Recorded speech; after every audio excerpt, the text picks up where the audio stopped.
भारत और यूरोपीय संघ के बीच हुआ यह समझौता केवल कागजों पर खींची गई लकीर नहीं है, बल्कि यह बदलते हुए विश्व पटल पर भारत के बढ़ते कद की एक ऐसी गूंज है जिसने 7 समंदर पार तक हलचल पैदा कर दी है। नमस्कार, आज हम बात कर रहे हैं उस ऐतिहासिक क्षण की जिसे मदर ऑफ ऑल डील्स कहा जा रहा है। करीब 2 दशकों की लंबी प्रतीक्षा, अनगिनत दौर की बैठकें और कूटनीति की जटिल बिसात के बाद आखिरकार भारत ने वो हासिल कर लिया है जो उसकी अर्थव्यवस्था को एक नई उड़ान देने वाला है। 27 जनवरी 2026 को नई दिल्ली में आयोजित भारत ईयू शिखर सम्मेलन में जब इस फ्री ट्रेड एग्रीमेंट यानी FTA पर मुहर लगी तो यह संदेश साफ हो गया कि भारत अब दुनिया की किसी भी बड़ी शक्ति के साथ बराबरी की शर्तों पर हाथ मिलाने के लिए तैयार है। यह समझौता न केवल हमारे निर्यात को दोगुना करेगा, बल्कि देश के करोड़ों युवाओं के लिए रोजगार के नए द्वार भी खोलेगा।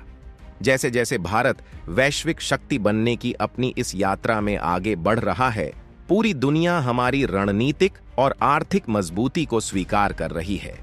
यदि आप भी वैश्विक राजनीति और भारत की इस प्रगतिशील यात्रा में रुचि रखते हैं, तो हमारे इस प्रयास का समर्थन करें। इस वीडियो को लाइक करें और हमारे चैनल को सब्सक्राइब कर हमें अपना सहयोग दें, ताकि हम आप तक अंतर्राष्ट्रीय स्तर की हर सटीक विश्लेषण और जानकारी इसी तरह पहुंचाते रहें। इस समझौते की गहराई को समझना बहुत जरूरी है। यूरोपीय आयोग की अध्यक्ष उर्सुला वॉन डेर लेयन और प्रधानमंत्री नरेंद्र मोदी ने इसे जिस गर्मजोशी के साथ ऐतिहासिक बताया है, उसके पीछे के आंकड़े बेहद प्रभावशाली हैं। यह डील दुनिया की 25% GDP को एक सूत्र में बांधती है।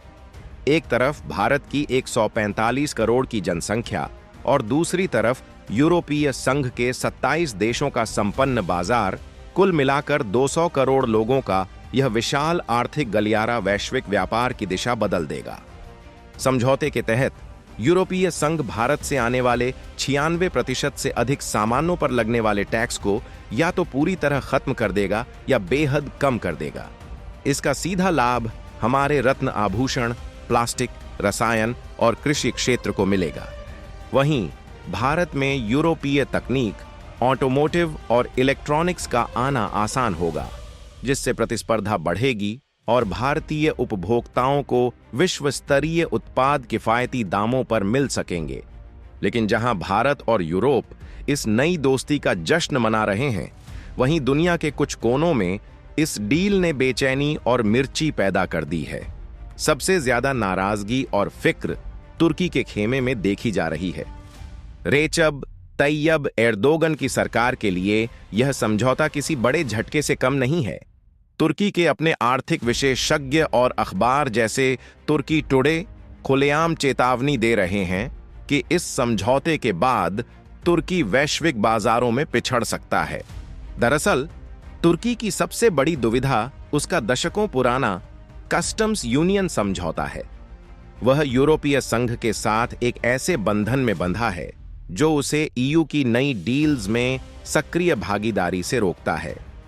तुर्की को डर है कि भारत के सस्ते और उच्च गुणवत्ता वाले उत्पाद जैसे टेक्सटाइल, फार्मा और ऑटोमोटिव यूरोपीय बाजारों में तुर्की की जगह ले लेंगे।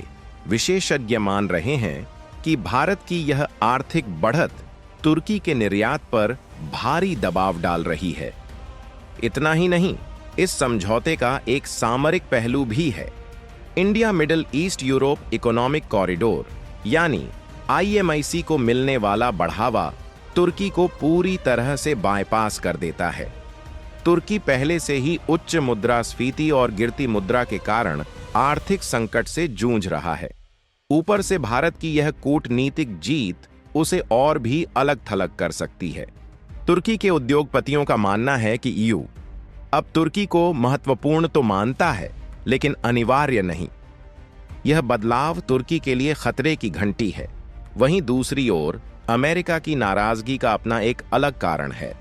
डोनाल्ड ट्रंप की अमेरिका फर्स्ट नीति और उनके द्वारा लगाए गए टैरिफ के बीच भारत और यूरोप का इतना करीब आना वॉशिंगटन के लिए एक चुनौती है।